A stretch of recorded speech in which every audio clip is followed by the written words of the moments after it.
आज हम एक्सप्लेन करने जा रहे हैं movie Lord of the rings part 1। Movie के शुरू में दिखाया जाता है कि 19 रिंग्स बनाई गई हैं और इनमें से 3 रिंग्स एल्व्स को दी जाती हैं। एल्व्स बहुत ही शॉर्प और इमॉर्टल होते हैं। 7 रिंग्स ड्वार्फ को दी जाती हैं जो दूरदराज माउंटेन पर रहते थे। इसी वजह से ड्वार्फ्स को माउंटेन क्राफ्ट भी कहा जाता था। बाकी की 9 रिंग्स इंसानों को दी जाती हैं। इंसानों को सबसे ज़्यादा पावर्स चाहिए थी। ये रिंग्स कोई आम रिंग्स नहीं थी, इनके पास बहुत ज़्यादा पावर्स थी। इनकी मदद से कोई भी पूरी दुनिया पर हुकूमत कर सकता था और जिनके पास ये रिंग्स थी उनका काम इनकी प्रोटेक्शन करना भी था। उधर डार्क लॉर्ड सारन ने धोखे से एक और रिंग बनाई जो बाकी रिंग्स से पावरफुल थी और डार्क लॉर्ड इसकी मदद से बाकी रिंग्स की पावर्स को हरा सकता था। डार्क लॉर्ड चाहता था कि वो मिडिल ईस्ट पर हुकूमत करे। उसने दुनिया पर अटैक कर दिए तो उसका अटैक रोकने के लिए इंसान और एल्व्स डार्क लॉर्ड की आर्मी के साथ मॉर्डर पर फाइट करते हैं। डार्क लॉर्ड की आर्मी बहुत ही क्रीपी क्रिएचर्स की आर्मी थी जो बहुत ही खौफनाक और पावरफुल थे, लेकिन इंसान और एल्व मिलकर इनसे डटकर मुकाबला करते हैं और इनकी आर्मी को मारने लगते हैं। लेकिन लॉर्ड डार्क की आर्मी बहुत ज़्यादा थी, वो ख़त्म होने का नाम ही नहीं ले रही थी। तो किंग का बेटा डार्क लॉर्ड से मुकाबला करता है और उसकी रिंग वाली फिंगर कट कर देता है। उसकी फिंगर अलग होते ही डार्क लॉर्ड फेड होने लगता है और गायब हो जाता है। उसके साथ ही उसकी मैजिकल आर्मी भी ख़त्म हो जाती है। अब ये रिंग किंग के बेटे को भी करप्ट कर देती है। वो इस रिंग को डिस्ट्रॉय नहीं करता बल्कि गले में पहन लेता है। इस रिंग के पीछे बहुत सारे लोग थे जो इन ताकतों को हासिल करके दुनिया पर राज करना चाहते थे।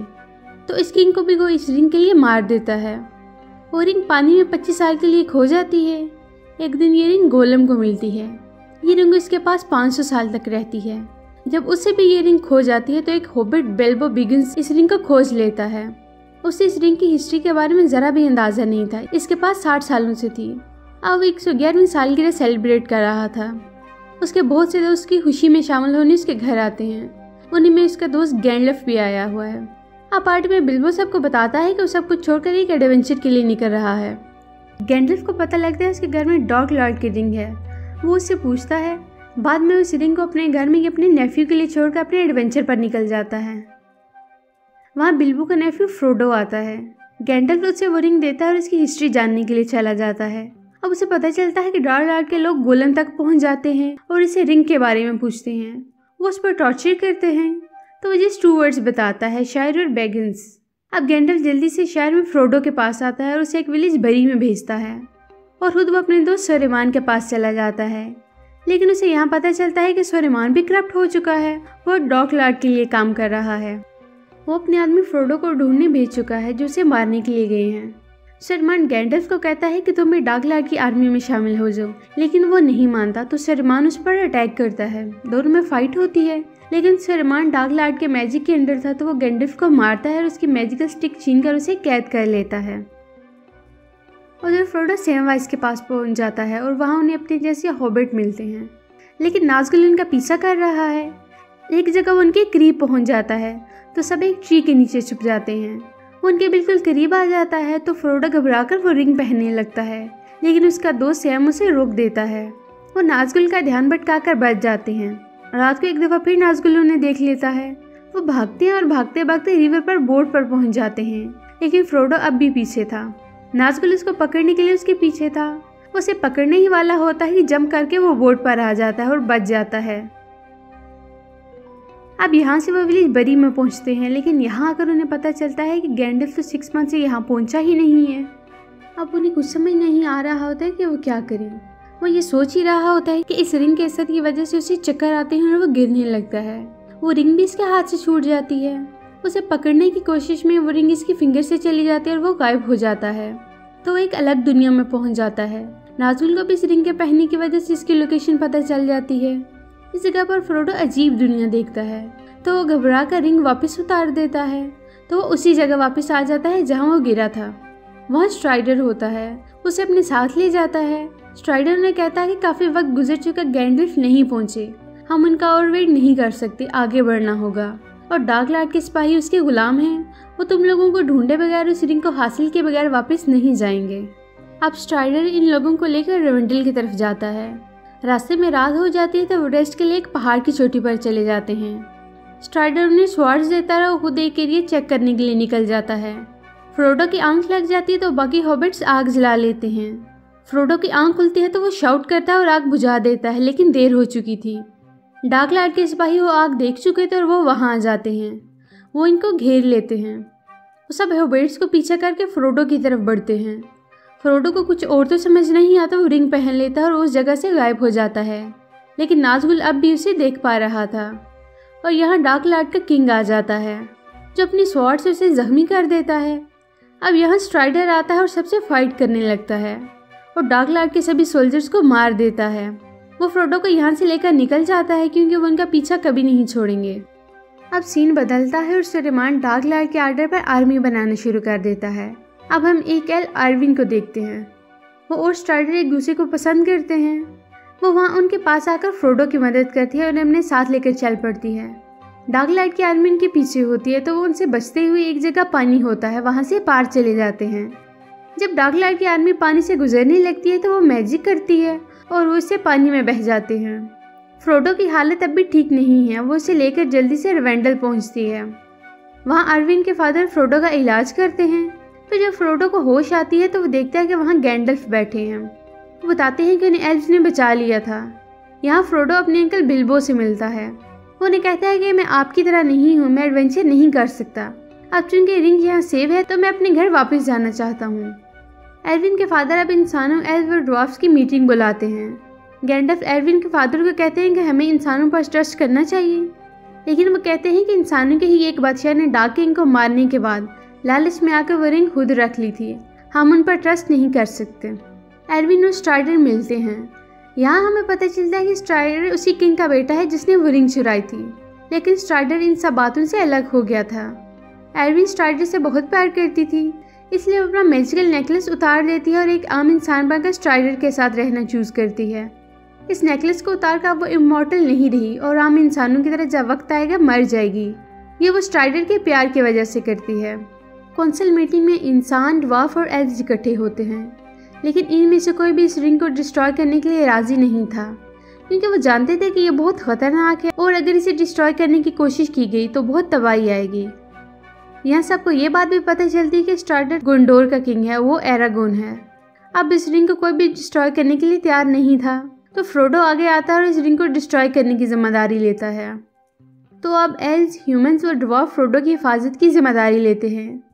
जाने से पहले फ्रोडो अपने अंकल बिल्बो से मिलता है। बिल्बो इससे बातें करते हैं और उसे अपनी स्वॉर्ड, एक चेन से बनी शर्ट और स्ट्रिंग देते हैं।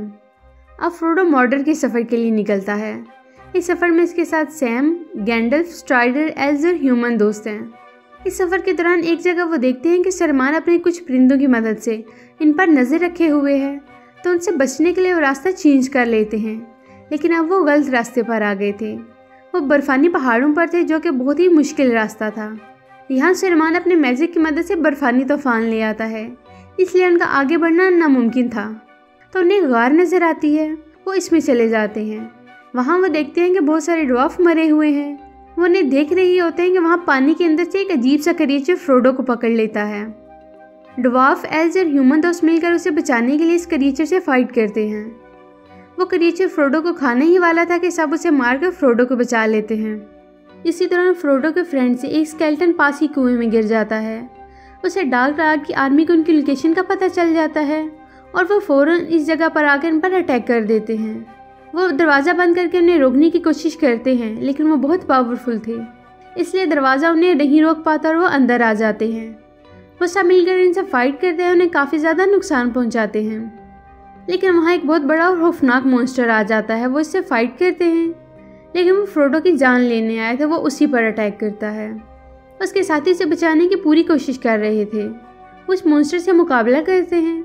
वो डार्क लाइट के सोल्जर्स को मारकर सब मिलकर मॉन्स्टर पर अटैक करते हैं, उसे मार देते हैं। इस फाइट में फ्रोडो को मॉन्स्टर ने बहुत मारा था, तो अब वो इसकी तरफ बढ़ते हैं कि देखें वो जिंदा बचा है कि नहीं। वो उसे देखते हैं तो हैरान होते हैं, वो तो बिल्कुल सेफ था, वो थोड़ा सा भी जख्मी नहीं हुआ था। ये सब बिल्बो की चेन से बनी शर्ट की वजह से था। अब उन्हें बहुत से हॉर्सेस की आवाज़ आती है। वो समझ जाते हैं कि डार्क लाइट की और भी आर्मी इनकी तरफ आ रही है। अब वो ब्रिज की तरफ भागते हैं ताकि उनसे बच सकें। तो मैजिकल आर्मी बहुत ज़्यादा थी तादाद में, वो उनकी तरफ आने लगती है। वो बहुत ज़्यादा थे और खौफनाक भी थे। देखते ही देखते वो आर्मी उन्हें एक जगह घेर लेती है और अब जल्द ही वो उनको मार देने वाले थे, लेकिन वो उनके करीब नहीं आ रहे थे और अचानक से डर कर वहाँ से भाग जाते हैं। गैंडल्फ उन्हें बताता है कि डेमन से डर के भागे हैं जो अब इसी तरफ आ रहा है, इसलिए हमें भी यहाँ से निकल लेना चाहिए।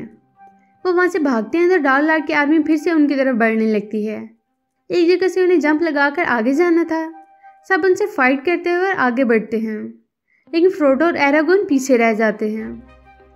वो आगे बढ़ते हैं लेकिन उनके नीचे की सीढ़ी और ज़मीन टूटकर नीचे गिरने लगती है, लेकिन वो हार नहीं मानते और जंप लगाकर अपने दोस्तों के पास पहुंच जाते हैं।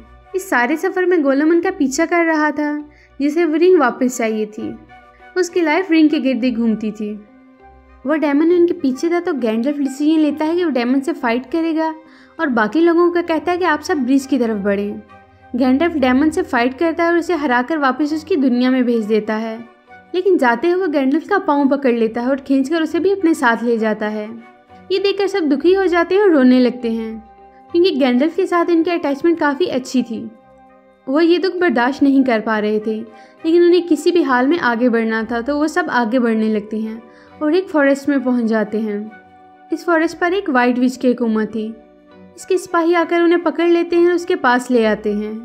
विच फ्रोडो से जब अकेले में मिलती है तो उसे बताती है कि तुम अकेले ही इस मिशन को कंप्लीट कर पाओगी। तुम्हारी टीम में एक बंदा ऐसा भी है जो इस रिंग को चोरी करने की कोशिश करेगा। अब हम सरेमान को देखते हैं, जिसने एक बहुत बड़ी आर्मी तैयार कर ली थी। वो फ्रोडो की लेटेस्ट लोकेशन का पता लगाकर आर्मी को उनके पीछे फिर से भेजता है। उधर फ्रोडो अपने साथियों के साथ एक जगह पर पहुंचते हैं, जहां उसका एक इंसान साथी बोरोमीर से रिंग छोड़ने की कोशिश करता है। वो उस पर अटैक करता है, लेकिन फ्रोडो रिंग पहनकर वहां से गायब हो जाता है और जब वो रिंग उतारता है तो उससे दूर एक जगह पर जा गिरता है। वहाँ एरागोन उसे नजर आता है और वो इससे भी डरने लगता है, लेकिन एरागोन उसे कहता है कि मुझसे ना डरो, मैं आखिर तक तुम्हारा साथ दूंगा और जब तक तुम इस रिंग को डिस्ट्रॉय नहीं कर देते मैं तुम्हें प्रोटेक्ट करूंगा। अब फ्रोडो देखता है कि उसकी स्वॉर्ड लाइट से रोशन हो गई है, यानी डार्क लॉर्ड की आर्मी उनके पास ही है और अटैक करने वाली है। एरागोन फ्रोडो को वहाँ से भगाकर खुद इनसे फाइट करने लगता है। इनके बाकी साथी भी इसका साथ देने आ जाते हैं। फ्रोडो एक जगह छुपा होता है। उसके दोनों ड्वार्फ साथी उसे अपने पास छिपने के लिए बुलाते हैं, लेकिन वो नहीं आता, तो उन्हें एहसास होता है कि वो अकेले ही आगे बढ़ना चाहता है। तो आर्मी को अपनी तरफ बुलाकर डिस्ट्रैक्ट करते हैं ताकि फ्रोडो वहाँ से भाग सके। वो आर्मी फ्रोडो के फ्रेंड्स को घेर लेती है। वो उन्हें पकड़ने वाले होते हैं कि बोरोमीर वहाँ आकर उनसे फाइट करता है, लेकिन उसे तीर लगता है और वो जख्मी हो जाता है। आर्मी फ्रोडो के दोनों ड्वार्फ फ्रेंड्स को पकड़कर साथ ले जाती है। जाते जाते आर्मी का लीडर बोरोमीर को मारने लगता है, लेकिन एरागोन आकर उसे बचा लेता है। एरागोन और आर्मी के लीडर की फाइट होती है। दोनों बहुत महारत से लड़ रहे थे, लेकिन आखिर में एरागोन भारी पड़ता है और उसकी गर्दन उड़ा देता है। लेकिन इस जंग में वो काफ़ी इंजर्ड हो जाता है, इसलिए मरने से पहले वह गोंडोर की जिम्मेदारी एरागोन को दे देता है और फिर मर जाता है। फ्रोडो और उसका फ्रेंड सैम दोनों एक बोट में बैठकर आगे बढ़ते हैं। बाकी लोग फ्रोडो के दोस्तों को बचाने के लिए जाते हैं। फर्स्ट पार्ट यहीं ख़त्म हो जाता है।